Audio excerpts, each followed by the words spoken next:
ஒரு கொஞ்ச ஜனம் இஸ்ரேல் ஜனங்கள், ஒரு கொஞ்ச ஜனங்கள் கிட்டத்தட்ட 80 லட்சம் இருக்கு. 70 லட்சம் இஸ்ரேலில் இருக்கிறாங்க. 20 லட்சம் அரபியர் இருக்கிறார்கள். அரபியர்கள் தான் இஸ்லாமியர்கள் இல்லை, அரபியர்கள். அப்ப 90 லட்சம். இன்னைக்கு உலகம் முழுக்க 140 கோடி மக்கள் இருக்கிறார்கள். எல்லாருடைய அரசியல் அமைப்பிலையும் சட்டத்திலையும் அந்த இயேசு கிறிஸ்து என்ன சட்டத்தை, மோய்சன் என்ன சட்டத்தை ஏற்படுத்தினானோ அந்த இச்ச சொச்ச சட்டங்கள் எதிரொலிச்சுக்கிட்டே இருக்குது. எல்லாம் எப்படி எப்படி எப்படி தேவனுடைய ஜனங்கள் தேவனுடைய திட்டத்திலையும் அவருடைய சட்டத்திலையும் திட்டத்திலையும் அவருடைய சித்தத்திலையும் தீர்மானத்திலையும் இருந்ததை அவங்க அப்படியே என்னத்தை சொன்னாலும் ஏற்றுக்கொள்ளவே மாட்டாங்க. என்னத்தை பற்றி சொன்னாலும் நீ என்னத்தை பற்றி சொன்னாலும் அவங்க ஏற்றுக்கொள்ளவே மாட்டாங்க. கொஞ்சம் மக்கள் அப்படி நேசிக்கிறாங்க. அதே மாதிரி உன்னை குறித்து என்ன எழுதியிருக்கன்னு வேதம் சொல்லுதோ அதை அப்படியே பிடிச்சுக்கொள்ளும். பாருங்க, உதாரணத்துக்கு பார்த்தா இயேசு தான் வளர்ந்த ஊருக்கு போறார். இயேசு வளர்ந்த ஊர் எது? நாசரேத்துக்கு போறார். எங்க இருக்குது? 4ஆம் அதிகாரம், லூக்கா 4ஆம் அதிகாரம் 18க்கு மேல. இயேசு தான் வளர்ந்த ஊருக்கு 16.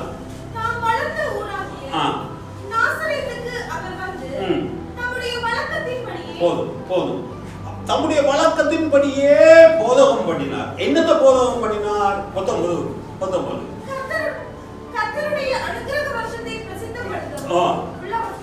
இல்ல அந்த கடைசி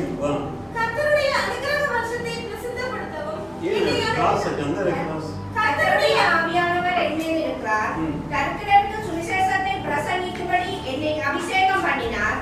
இருதயம் நறுங்குண்டவர்களை குணமாக்கவும், சிறைப்பட்டவர்களுக்கு விடுதலையையும், குருடருக்கு பார்வையை பிரசித்தப்படுத்தவும், நொறுங்குண்டவர்களை விடுதலையாக்கவும், கர்த்தருடைய அனுக்கிரக வருஷத்தை பிரசித்தப்படுத்தவும் என்னை அனுப்பினார் என்று எழுதியிருக்கிற இடத்தை அவர் கண்டு. கவனமாக கேளுங்க. என்னை அனுப்பினார் என்று எழுதியிருக்கிற இடத்தை கண்டு வாசித்து எதை எழுதினார்? தன்னை குறித்து என்ன எழுதியிருக்கிறார் என்றதை வாசித்து புத்தகத்தை சுருட்டி, இந்த பைபிள் மாதிரி இல்ல, தோல் சுருளா இருக்கிறத சுருட்டி பணிவிடக்காரர்கள் கொடுத்து விட்டு உட்கார்ந்தார். ஆகவே உன்னை பற்றி என்ன வார்த்தை வருகிறதோ, வேதத்துல எக்கச்சக்கமான வார்த்தைகள் இருக்குது. இந்த நேரத்துல உன்னை பற்றி என்ன வார்த்தை வருவதோ அந்த வார்த்தையை அப்படியே பிடிச்சுக்கொள். புரட்டு விசுவாசமா பிடிச்சுக்கொள். இதுதான் வார்த்தை. என்ன குறித்து சொன்னது?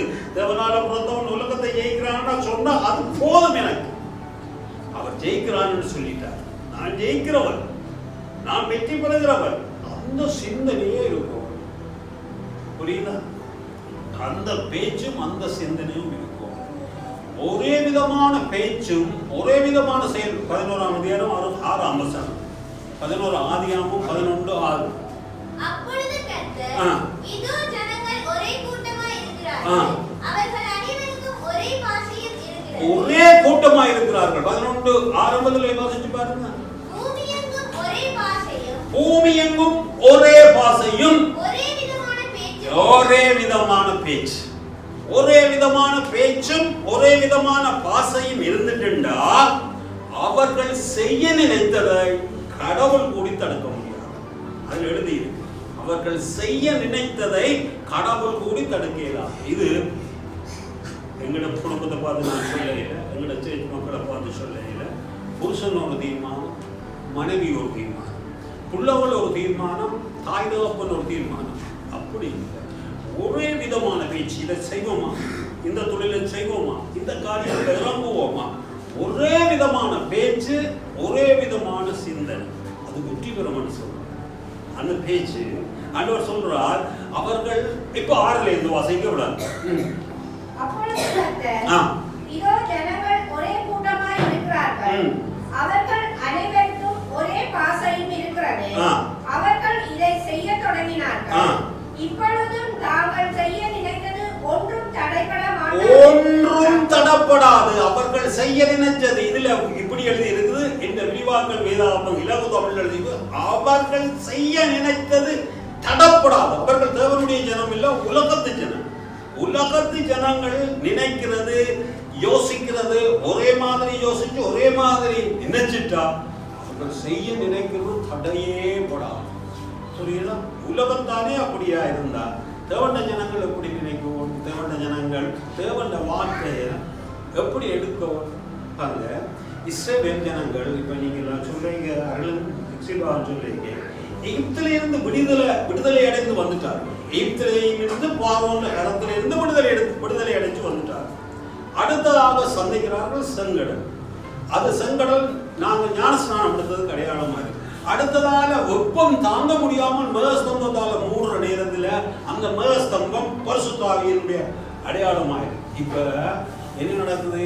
எகிப்திலிருந்து விடுதலை ஆகி வந்தது ரட்சிப்புக்கு அடையாளமாக. பிசாசுடைய சாபத்திடாம காரியங்கள்ல இருந்து ரட்சிக்கப்பட்டு வந்து பாவ பழக்க வழக்கங்கள்ல இருந்து விடுதலையானது அடையாளமாயிருக்கு. ரைட்டா? அப்ப இந்த காரணத்தோட ஞானஸ்நானத்தையும் எடுத்துட்டோம். செங்கடலுக்குள்ளால வந்து ஞானஸ்நானம் எடுத்துட்டோம். மேகஸ்தம்பத்துக்குள்ளால வந்து பரிசுத்த ஆவியையும் எடுத்துட்டோம். இப்ப போறது பாலும் தேனும் இருக்கிற தேசம் இல்ல, பொங்கி பிரவாகிச்சு ஓடுற அந்த தேசத்துக்குள்ள போற நேரத்தில் தேவன் சொல்றார், இந்த வேத புஸ்தகம் உன்னுடைய வாயை விட்டு பிரியாது, இது எழுதி இருக்கிறதின்படி செய்யறதுக்கு கவனமாயிருப்பாய். இதையெல்லாம் நீ செய்துட்டியா இருந்தால் நீ செய்வதெல்லாம் வாய்க்கு சொல்ற. அப்ப அப்படித்தான் ஒரு பகைமுறை. முதலாம் சங்கீதத்தில் சொன்ன முதலாம் சங்கீதம் 1ஆம் வசனம், துன்மார்க்க சொல்றதையெல்லாம் கேட்காது, அதுக்குள்ள போவாது, அவனோட மினக்கடாது. பரியாசக்காரன் உட்காரும் இடத்துல உட்கார்ந்து அவனோட மினக்கடாது. அடுத்தது என்ன? பாவிகள் நிக்காத, அந்த நிக்காமல். அப்ப நிக்காம என்ன செய்ய சொல்றாய்? நிக்காம என்ன செய்ய தியானிச்சுக்கிட்டு இந்த வேதத்தை நீ வாசிச்சுக்கிட்டு இருந்தா இரவும் பகலும் இதை நீ தியானிச்சுக்கிட்டு இருந்தீங்கன்னா உன்னுடைய வழிகளை எல்லாம் நீ வாய்க்க செய்து கானானுக்குள்ள போயிருக்க. புரியுதா? அப்ப இந்த வழி இப்ப அதெல்லாம் சொல்லிட்டேன். பாசிங்க அப்படி சொல்லிட்டு போ. துன்மார்க்கருடைய ஆலோசனையில் நடவாமலும் பாவிகளுடைய வழியில் நில்லாமலும் பரியாசக்காரர் உட்காரும் இடத்தில் உட்காராமலும் கர்த்தருடைய வேதத்தில் பிரியமாயிருந்து இரவும் பகலும் அவருடைய வேதத்தில் ஞானமாயிருக்கிற மனுஷன் பாக்கியவான். ஆசீர்வதிக்கப்பட்டவன். அவன் நீர்க்கால்களின் ஓரமாய் நடப்பது. இது இங்க கொஞ்சம் தெளிவில்லாம இருக்குது. ராணிதா வாசிங்க 17ஆம் அதிகாரம், எரோமியா 17ஆம் அதிகாரம் 8ஆம் வசனம். அதே இதைத்தான் இங்க சொல்றார் பாரு. கர்த்தர் மேல பார்க்காம சொல்றார். கர்த்தர் மேல் நம்பிக்கை வச்சு. இப்படித்தான் நீங்க ஒவ்வொருத்தரும் மாறணும். பார்க்காம சொல்றோம். 17:8 வாசி என்று சொல்றோம். பார்க்காம சொல்றோம். கர்த்தர் மேல் நம்பிக்கை வைத்து பாருங்க. பைபிள் வாசிக்கல நீங்க ரகசியமா வாசிக்கிறான்னு நினைச்சிருக்கீங்க. ராணிகா ஒழுங்கிட்டு இருக்கா சொல்லுங்க. ராணிகா எனக்கா சொல்லுங்க, திருப்பி பாருங்க. கர்த்தர் மேல் நம்பிக்கை வைத்து அவன் நீர் கால்வாய் ஓரமாய் போலவும் கால்வாய் ஓரமாய் வேர்களை விடுகிறதும் உஷ்ணம் வருகிறதை காணாமல் மழையே இல்லாத நேரத்திலும் தப்பாமல் கனி கொடுப்பார். அப்ப வேதம் சொல்லுது, இதையெல்லாம் நீ செய்துகிட்டு இருந்தா நீ நீர்க்கால்வாய் ஓரமாய் நடப்பட்ட. அதுல இருந்து வாசி. தண்ணீரண்டையிலே நாட்டப்பட்டதும் விடுகிறதும் காணாமல் இல்ல எந்த நாளும் 365 நாளும் பச்சையா இருக்கிறதும்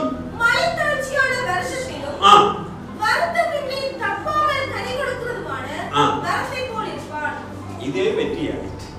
இதே இந்த தியானத்தை செய்தா எப்படி காரியங்கள் நடக்குமா?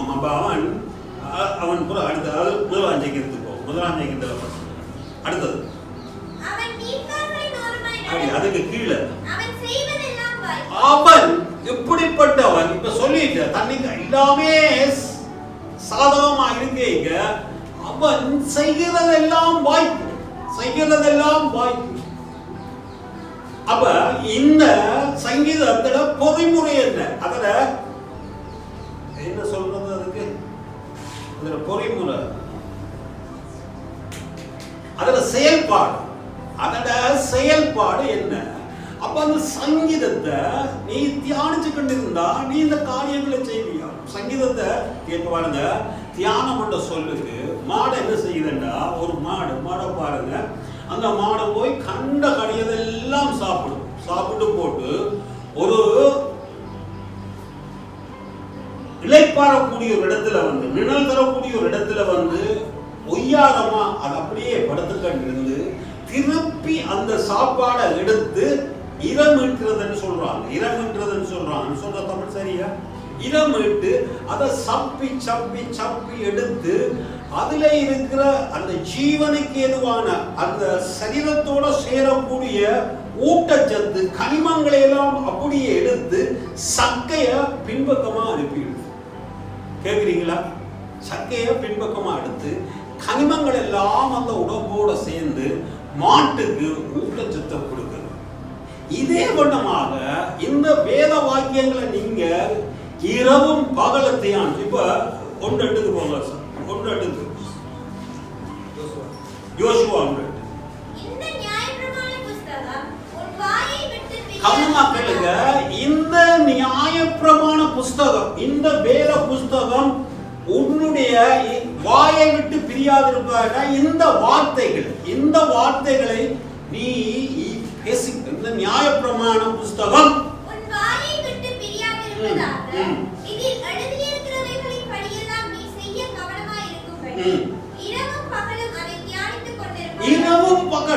இரவும் பகலும் சாத்தியமா, இரவும் பகலும் அதை தியானிக்கிறதுக்கு, அதை பேசுறதுக்கு சாத்தியமா? சாத்தியம் என்றால் சும்மா கேட்டா இல்லவே சொல்லுவாங்க, சாத்தியமே இல்லை. ஆனால் நீ இந்த பிரமாணங்களை எல்லாம் உனக்கு வகுத்து கொண்டால், இந்த பிரமாணங்களை எல்லாம் உனக்கு நீ வகுத்து கொண்டால், உனக்கு எழும்புற பிரச்சனைகள், உனக்கு எழும்புற காரியங்கள், உனக்கு நீ சந்திக்கிற பிரச்சனைகள் எல்லாம் இந்த வசனத்துக்கு ஒத்ததா இருக்குதான்னு நீ எந்த வேளையிலே நித்திரையா இருக்கிற நேரத்திலேயும் உன்னை எழுப்பி 7 எத்தனை 35 சொல்லுவான், 8 எவ்வளவு 40 சொல்லுவான், 9 எவ்வளவு சொன்னா 45 சொல்லுவான். அப்படியா? 9 45 46 45 சொல்லுவான். என்ன காரணம்?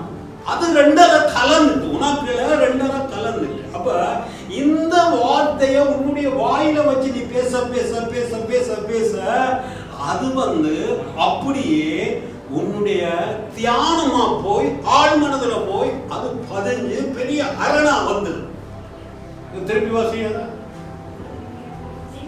இந்த வேத புத்தகம் உன் வாயை விட்டு பிரியாதிருப்பதாக. வேத புத்தகம் விட்டு வேத வார்த்தை, இந்த வார்த்தை உன் வாயை விட்டு பிரியாதிருப்பதாக. இதில் எழுதியிருக்கிறவைகளின்படி எல்லாம் நீ செய்ய கவனமாய் இருக்கும்படி இரவும் பகலும் அதை தியானிச்சு கொண்டிரு. இதை சொல்லிக் கொண்டிருந்தா இரவும் பகலும் இதை சொல்லி, இப்ப ஒரு பிள்ளையான காரியம் 6 மணிக்கு பிறகு போறான், வளர்ந்த புள்ள வெளியில போறான், 6 மணிக்கு பிறகு உள்ளுக்குள்ள வாரது பிரச்சனையா இருக்குதுண்டா, தாய் தகப்பன் என்ன செய்யறாங்க, 6 மணிக்கு பிறகு போகக்கூடாது. எப்படி என்ன கூத்தாடினாலும் 6 மணிக்கு பிறகு உள்ள வந்து வீட்டுக்குள்ள வந்து, பெண் பிள்ளையா இருந்தாலும் ஆண் பிள்ளையா இருந்தாலும் உள்ள வந்து என்று சொல்றோமா? சொல்ல.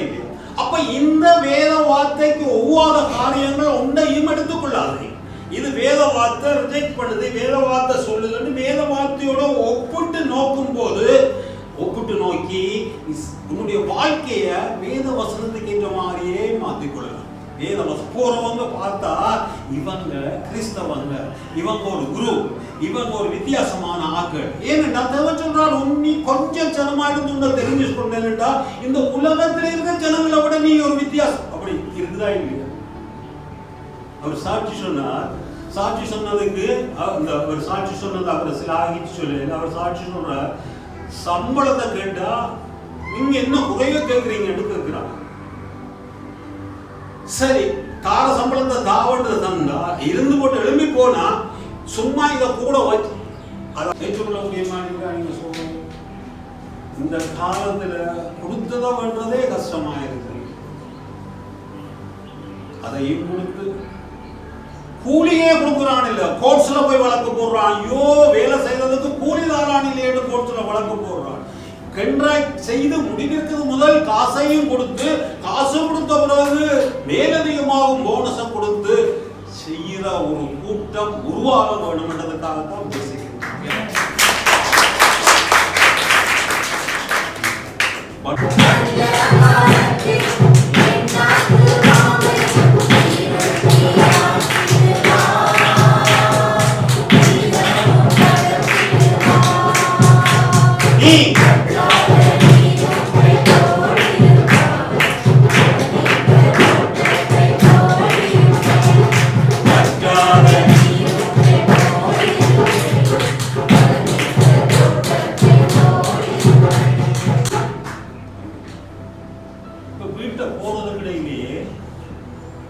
வீட்டை போறதுக்கிடையே போன் கால் வந்து நாளைக்கு வேலைக்கு போவாங்க.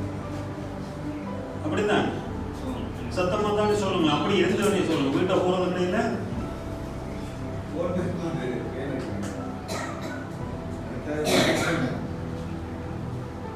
கர்த்தரை நம்பியே வாழ்ந்திருப்பார், காலமெல்லாம் நீ செழித்திருப்பார்.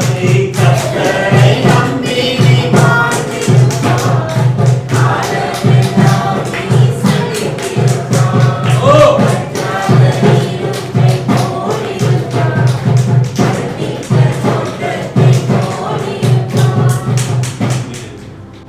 என்னோட ஒருவர் இருந்தவர் காட்டுவார், இந்த கட்டிடம் நான் தான் பெருசு, இந்த கட்டிடம் நான் தான் பெருசு, இந்த கட்டிடம் எல்லாம் பெரிய கட்டிடம், நல்ல ஆக்கலாம் இருக்கு. ஐயோ, கூலிக்கரையிலேயே பாஸ், கூலிக்கரையிலேயே பாஸ். நான் சொன்னேன், கூலிய பேசி அன்றைய கூலிய வேண்டி இப்படித்தான் வேண்டு, அப்படித்தான் சொல்றேன். ஆனால் கூலி தாரா, கூலி தாரா, இதுதான் புலம்பல, இதுதான் புலம்பல. கூலி கொடுக்காதவனை பார்த்தா அவன் ஒரு கனவானா இருப்பான். உலகத்தில் ஒரு கனவானா இருப்பான், பெரியவனா இருப்பான். அவர் சொல்றார், கண்ட்ராக்ட் பேசினோட காசையும் தந்து அதுக்கப்புறம் போயிட்டு வாரன்னு சொன்னா என்ன முடியுமா தான். ஒரு நான் மேம்படுத்தி சொல்லல, அவர் சொன்ன உண்மை உங்களுக்கு உற்சாகமா இருக்கும். இதுதான் கடவுளை நம்பி, கர்த்தரை நம்பி வாழ்ற ஜனத்துக்கு நடக்கிற காரியங்களா இருக்கு. எந்த நாளும் பிரச்சனை இல்லாமல் இருக்கு. அவர் போற இடம் எல்லாம் உயிர்கள் எல்லாம் பிழைக்கிறது. புரியுதா? அப்ப இந்த ப்ரோசஸ் இப்ப ப்ரோசஸ்ல வரும். இதை தியானிச்சுக்கிட்டு இருந்தால் நீ செய்வதெல்லாம் வாய்க்கும், செய்வதெல்லாம் வாய்க்கும் என்று அவர் சொல்றார். அப்ப அதுக்கு என்ன செய்ய வேணும்? இந்த வார்த்தையை வாயில வச்சு பேச வேணும். நான் வற்றாத நீரூற்று வளமிக்க தோட்டத்தை பொறுப்பேன், நான் செய்வதெல்லாம் வாய்க்கும் என்று கர்த்தர் எனக்கு சொல்லியிருக்கிறார். இந்த ஆபீஸ்ல நான் கீழாகாமல் நான் கூட்ட மாட்டேன், நான் துடைக்க மாட்டேன். பைபிள் இல்லை, சூழ்நிலை வந்தா கூட்டிட்டு போகணும். கூட்டுற வேலைக்கு நான் போக மாட்டேன், நான் இந்த வேலையில இருப்பேன், நான் இந்த வேலையில தான் இருப்பேன்.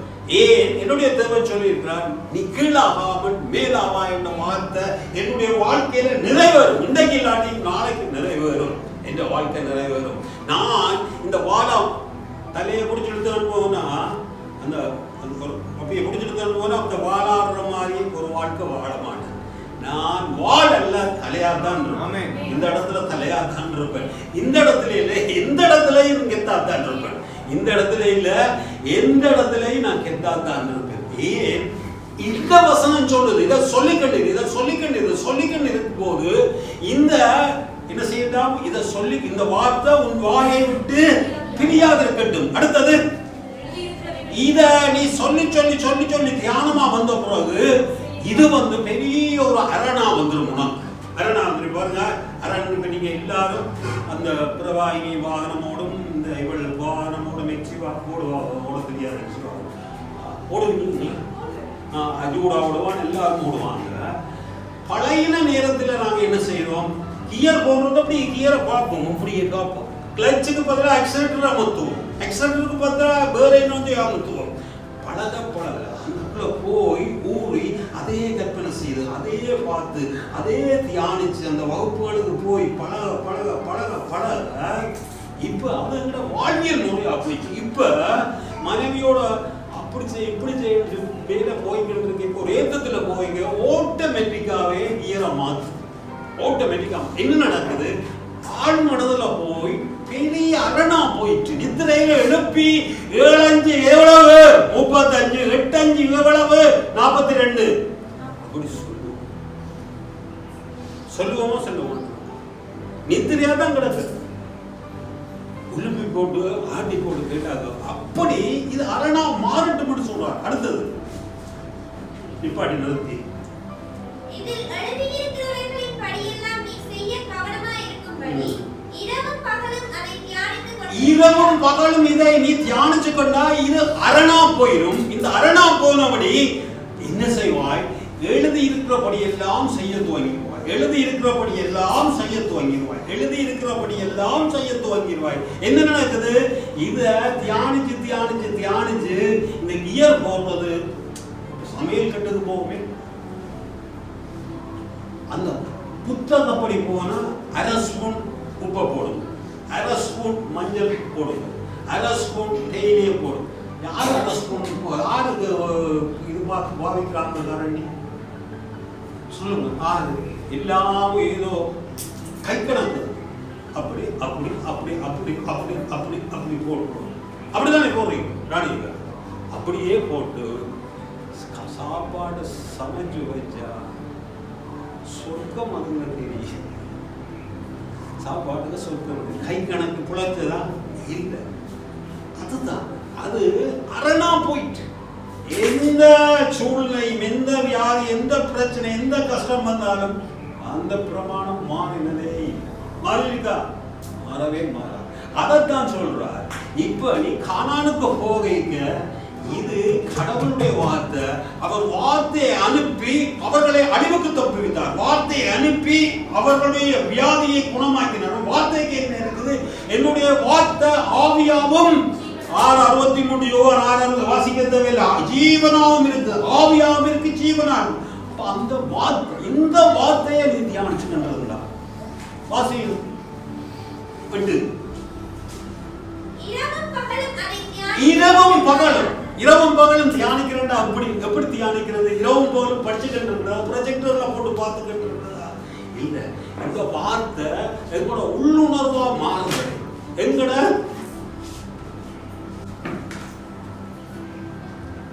இவைகளை நம்முடைய உணர்வின் ஒரு பகுதியாய் மாறும் வரை இந்த சத்தியங்களை படித்து தியானம் செய்து நம்முடைய வாழ்க்கையை அவைகளால் கட்டி எழுப்ப வேண்டும். திரும்ப உங்களுக்கு வாசிக்கிறேன். இவைகளை, அதாவது பாஸ்டர் ஜெகலா சொல்றதை, இவைகளை நம்முடைய உணர்வின் ஒரு பகுதியாய் மாறும் வரை இந்த சத்தியங்களை படித்து தியானம் செய்து நம்முடைய வாழ்க்கையை அவைகளால் கட்டி எழுப்பவும். புரியுதா? புரியும். இது ஒரு உள்ளுணர்வாய் மாற வேண்டும். இந்த சத்தியம் உள்ளுணர்வாய் மாற வேண்டும். அப்பொழுது நீ இப்படியெல்லாம் செய்துட்டா, இப்படியெல்லாம் செய்து உன்னுடைய அரணா போயிட்டுண்டா, டிரைவிங் செய்கிறது அரணா போயிட்டுண்டா, சமைக்கிறது அரணா போயிட்டுண்டா, அப்பொழுது நீ சமைக்கிற விஷயத்தை வாய்க்க பண்ணுவாய். நீ டிரைவிங் செய்கிற பக்கத்தை வாய்க்க செய்வாய். புத்திமானாவும் நடந்து கொள்வாய். அப்படித்தான். இவ்வளவுதான் சத்தியம், இவ்வளவுதான் சத்தியம். வாசிங்க. உன்னுடைய வழி, இந்த வழி சமைக்கிற விஷயத்துல சமையல் காரியத்தை வாய்க்க பண்ணுவாய். டிரைவிங் செய்கிற விஷயத்துல டிரைவிங் காரியத்தை வாய்க்க பண்ணுவாய். படிப்பிக்கிற விஷயத்துல படிப்பிக்கிற காரியத்தை வாய்க்க பண்ணுவாய். கேஷியரா இருக்கிற இடத்துல கேஷியரா இருக்கிற காரியத்தை வாய்க்க பண்ணுவாய்.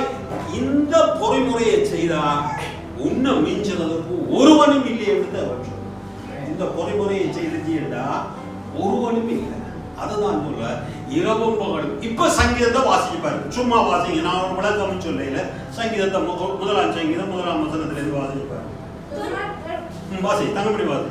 துன்மார்க்கருடைய ஆலோசனையில் நடவாமலும் பாவிகளுடைய வழியில் நில்லாமலும் பரியாசக்காரன் உட்காரும் இடத்தில் உட்காராமலும் கர்த்தருடைய வேதத்தில் பிரியமாயிருந்து பாருங்க இந்த துன்மார்க்கர் வேற இடங்கள்ல நான் வேற சபை நான் கூட சொல்லியிருக்கேன், வேற சபைகள்ல அந்த துன்மார்க்கருக்கு ஒரு உபதேசம், பாவிகளுக்கு ஒரு உபதேசம், பரியாசக்காரருக்கு ஒரு உபதேசம், மூணு தானே.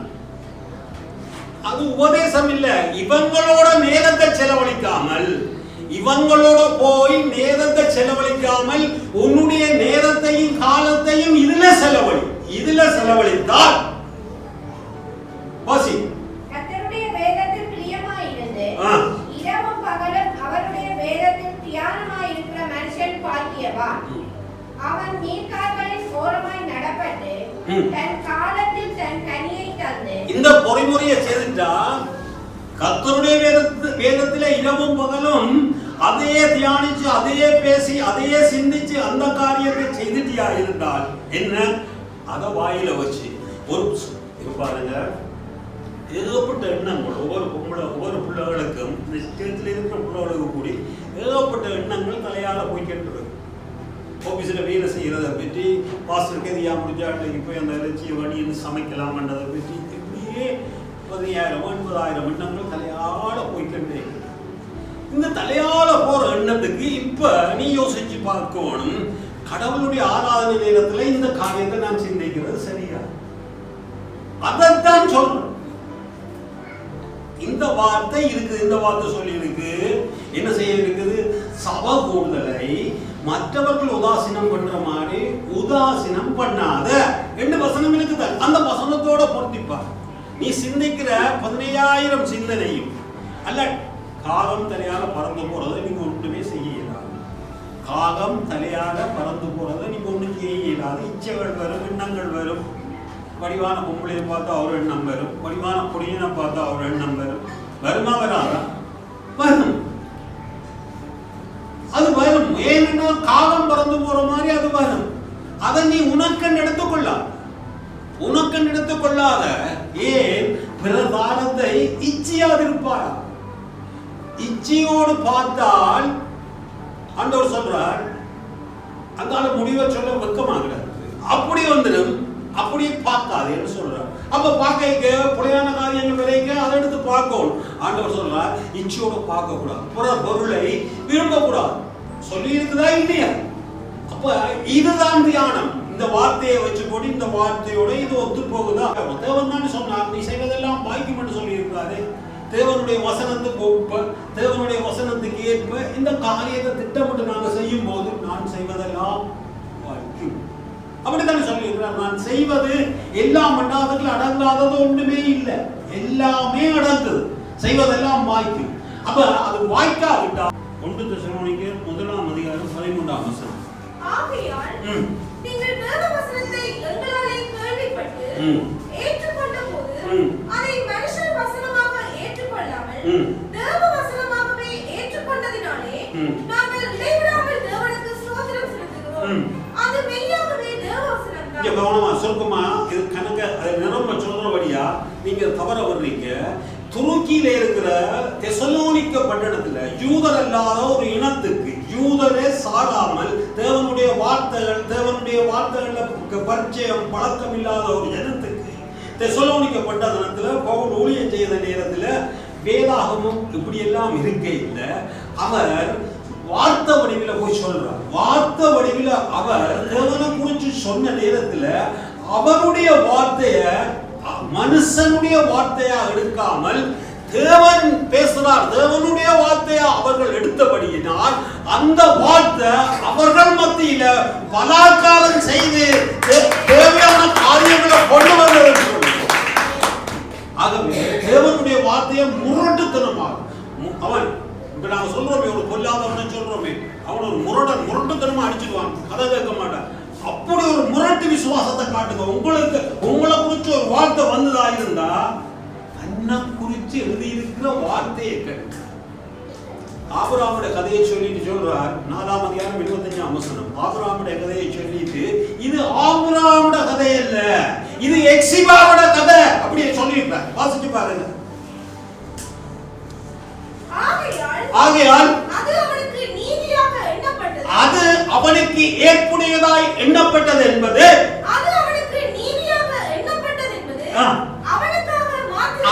சொல்லுங்க. அவனுக்காக மாத்திரம் இல்ல, யூனிஸுக்காகவும் எக்ஸிவாவுக்காகவும் ராணிக்காகவும் வினோவுக்காகவும் எழுதப்பட்டிருக்கிறது என்று சொல்லப்பட்டிருக்கு. இது வேதத்தை அந்நிய காரியமா நினைக்காது, வேதம் வேறொரு காரியமா நினைக்காது. உன்னை குறிச்சு எழுதியிருக்கு, உன்னை குறிச்சு பேசப்படுகிறது, உன்னை குறிச்சு பேசின வார்த்தைகளை எடுத்து நீ தியானிக்கும் போது அப்பொழுது இனி வாசிச்சு பாருங்க. அப்பொழுது நீ என்ன செய்யறியோ அந்த வழிய அப்பொழுது இந்த வழியை வாய்க்கப்படும். இப்படி விளக்கிட்டாங்க. பார்வோன் பிசாசுடைய கையிலிருந்து விடுதலை அடைஞ்சிட்டாங்க, நடந்து வந்துட்டாங்க, ஞானஸ்நானம் எடுத்துட்டாங்க, பரிசுத்தாவியை பெற்றுட்டாங்க. வனாந்தரத்துல 20 கேட்காத சனம், நான் சொல்றத கேட்காத சனம் 20 வயதுக்கு மேற்பட்ட அத்தனை பேரும் மரணமே ஆயிட்டோம். 31 லட்சத்துல 20 வயசு கணக்கு பார்த்துட்டு 20 வயசுக்கு மேற்பட்ட அத்தனை பேரும் செத்தே போயிட்டாங்க. கானானுக்குள்ள பிரவேசிக்கவே. ஏன் 10 முறை தேவன் சொன்ன இந்த வார்த்தைக்கு எதிராக பேசினார்கள். 10 முறை பேசி அதையும் கடைசியா பார்த்துட்டு முடிச்சு என்ன ஆகுமா? என் மகிமையையும் நான் எகிப்திலும் வனாந்தரத்திலும் செய்த என் அடையாளங்களையும் கண்டிருந்தும் என் சத்தத்துக்கு செவிகொடாமல். கவனமா கவனிங்க.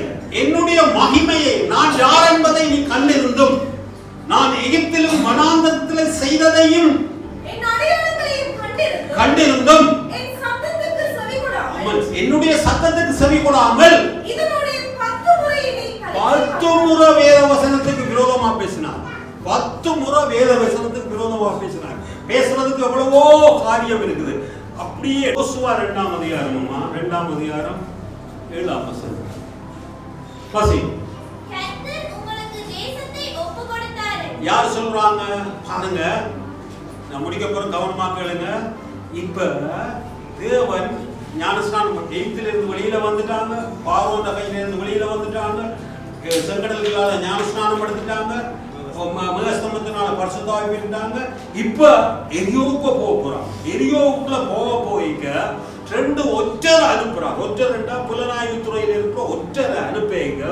அந்த ஒற்றன் அங்கே இருக்கிற ஒரு வேசி வீட்டுக்கு போறான். ஒரு தனிப்பட்ட வீட்டுக்கு போனா தப்பட்டு கண்டுபிடிச்சிருவாங்க. அவங்க அந்த ஊராக்கள் கண்டுபிடிச்சிருவாங்க, இது யாரோ வித்தியாசமான ஆட்கள் வந்திருக்காங்க. வேசி வீட்டுக்கு போறத கண்டுபிடிக்க மாட்டாங்க, யாரும் வருவான்னு போவாங்க. வேசி வீட்டுக்கு போறான். அது மேல் வசனத்தை பாருங்க. அந்த மனுஷன் படுத்துக்கொண்டு முன்னே அவன் வீட்டின் மேல் அவர்களிடத்திற்கு ஏறி போய் கர்த்தர் உங்களுக்கு தேசத்தை ஒப்புக்கொடுத்தார் என்றும். கர்த்தர் அவங்க ஒண்ணும் இல்ல, ஒற்றர் மேல போய் படுக்கிறாங்க. படுக்கிறதுக்கு முதல் அவளுக்கு என்ன பேர்? அவளுக்கு ராகா போய் சொல்றாள், கர்த்தர் உங்களுக்கு தேசத்தை ஒப்புக்கொடுத்தார். கவனங்கள். இப்ப சொல்ற நேரத்துல யுத்தம் நடக்கவே இல்லை. கர்த்தர் தேசத்தை உங்களுக்கு ஒப்பு கொடுத்தார் என்று. உங்களை பற்றி திகிலண்டா பயம் வேற திகில் வேற. பயம் சும்மா அப்படி பயத்தை ஒதுங்குறது. திகிலண்டா டப்படி எங்களை சுற்றி ஒரு 5 பாம்பு வந்துட்டா திகில் அடைஞ்சுகிறதா திகில். திகிலுக்கும் பயத்துக்கும் வித்தியாசம் இருக்கு. சொல்லுங்க. திகில் அல்லாடி இப்ப நாங்க ஒரு வீட்டுக்குள்ள போவீங்க, அந்த ஜெர்மன் ஷெப்பர்ட் நாய் ஒரு 10 நாய் வந்துட்டா திகில் அடைவோம். அப்படி உங்களை பற்றி யாரை பற்றி? இஸ்ரவேலரை பற்றி எங்களுக்கு திகில் பிடித்திருக்கிறது என்றும் சோர்ந்தே போயிட்டாங்க. தேசத்தின் எரிகோவிலே இருக்கிற அத்தனை பேரும் சோர்ந்தே போயிட்டாங்க.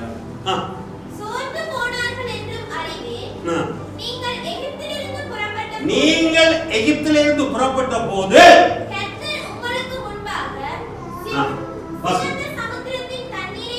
வத்தி போக பண்ணினார். சிறந்த சமுத்திரத்தின் தண்ணியை கர்த்தர் வத்தி போக பண்ணினார்.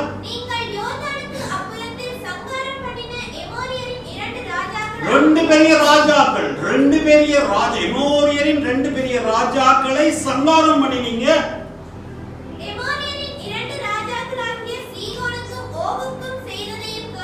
கேள்விப்பட்டோம். இருதயமே கரைந்து கரைஞ்சு போயிட்டு அதுக்கு மேல இருக்கா உங்களாலே எல்லாருடைய தைரியமும் அற்று போயிட்டு ஒன்றுமே செய்யல. யுத்தம் நடக்கையில ஒன்றும் நடக்கையில கேள்விப்பட்டு அதைத்தாண்டா உனக்கு சொல்றார் கர்த்தர். இதுகளை இரவும் பகலும் என்னுடைய மகத்துவங்களை நான் செய்த அற்புதங்களை நீ மறந்து பேசாமல் அதே தியானிச்சு கட்டிரு.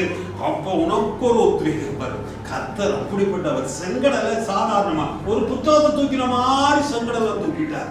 ஒரு கண்மலையை அடிச்ச உடனே மினரல் வாட்டர் வந்துட்டு, பசி என்று சொன்ன உடனே வானத்தில இருந்து பொழியுதா. இதுகளை எல்லாம் நினைச்சுப்பார். அவள் நினைக்கிறாள். யாரை நினைக்கிறாள்? எதிரி நினைக்கிறாள். ராகா முதல் விசுவாசி. ராகா அந்த தேசத்துல முதல் விசுவாசி ராகா. அவ இதுகளை எல்லாம் நினைச்சுப்பார். அதுதான் சொல்றது. இரவும் பகலும் இதுவே நினைச்சுக்கின்றது. செங்கடல் எப்படி பிளந்தார், ஓகுக்கும் சீகோனுக்கும் எப்படி செய்தார் என்று நினைச்சுப்பார். 2 ராஜாவுக்கு செய்துப்பார். இதையெல்லாம் கேள்விப்பட்ட போது எங்களுடைய கரைஞ்சே போயிட்டு, அப்ப இவங்களது கரைஞ்சு போயிட்டு உங்களது எப்படி பெற வேணும்? வீறு கொண்டு எழுப்பவர். இந்த மண் என் சொந்த மண் அப்படி சொல்லுவோம். அப்படி சொல்லுவோம். ஒரு கெத்தா இருக்கணும். அதைத்தான் சொல்றார். அப்படி எல்லாம் செய்தால் நீ செய்வதெல்லாம் வாய்க்கும் வாய்க்கும் வாய்க்கும் வாய்க்கும்.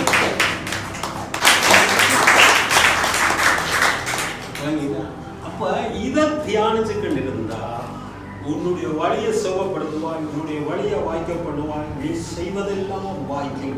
இந்த தியானம் எப்படி மாட்டுக்கு சக்கையெல்லாம் பின்பக்கமா போய் அதுல இருக்கிற என்னன்னு சொல்றது ஊட்டச்சத்து மினரல் அந்த இதுகள் எல்லாம் மாட்டோட ரத்தத்தோட எப்படி சேர்ந்து மாட்டை புஷ்டி ஆக்கிட்டோ இதுல இருக்கிறதெல்லாம் எடுத்து கடைசி ஒரு வசனம் கைநெடுக்குள்ள இருக்கு. முடிஞ்சது. அன்றாட கடைசி அவசரம் பிரசங்கம் இல்லாம பார்ப்போம். 119 சங்கீதம் 119 99 வாசி. 99 8 ஆயிருக்கா தொடக்கத்துல 100 பாரு. 119 சங்கீதம் 99 அதுதான் தொடக்கம். உம்முடைய வேதத்தில் இந்த இதுல இருக்குது. உம்முடைய வேதத்தில் பிரியமாயிருந்து இரவும் பகல். அப்ப அதைத்தான் நாம் இதெல்லாம் சொல்றோம். உம்முடைய வேதத்தில் நான் எவ்வளவு பிரியமாயிருக்கிறேன். நாள் முழுவதும் அதுவே என்னுடைய தியானம். கற்பனை என்ன? நீர் உம்முடைய வார்த்தையை கொண்டு கவனமாக கேளுங்க. என் சத்துருக்களிலும் அதிக எப்படி இதை நீ தியானிச்சீன்னா உனக்கு என்ன சத்துரு எழுப்புறானோ அந்த சத்துருவிலும் என்னை ஞானமுள்ளவனாக்கி இருக்கிறது. உம்முடைய வார்த்தைகள் உம்முடைய வார்த்தைகள் இந்த வார்த்தைகள் என்னுடைய வாயில் இருப்பதால் என்னுடைய தியானமாய் இருப்பதால் எனக்கு இதுவரையில போதித்த எல்லோரிலும் பார்க்க நான் அறிவுள்ளவனாய் இருக்கிறேன். சொல்லுங்க, நான் அறிவுள்ளவனாய் இருக்கிறேன். அறிவுள்ளவனாய் இருக்கிறேன். அடுத்தது உம்முடைய வார்த்தைகளை கை கொண்டிருக்கிறபடியால் முதியவர்கள் வயது முதிர்ந்தவர்களை காட்டிலும் ஞானமுள்ளவனாய். இவ்வளவும் இருந்தா இப்ப உங்களோட இவ்வளவும் இருந்தா நீங்க வெற்றி பெறுவீங்களா? பெற மாட்டீங்க.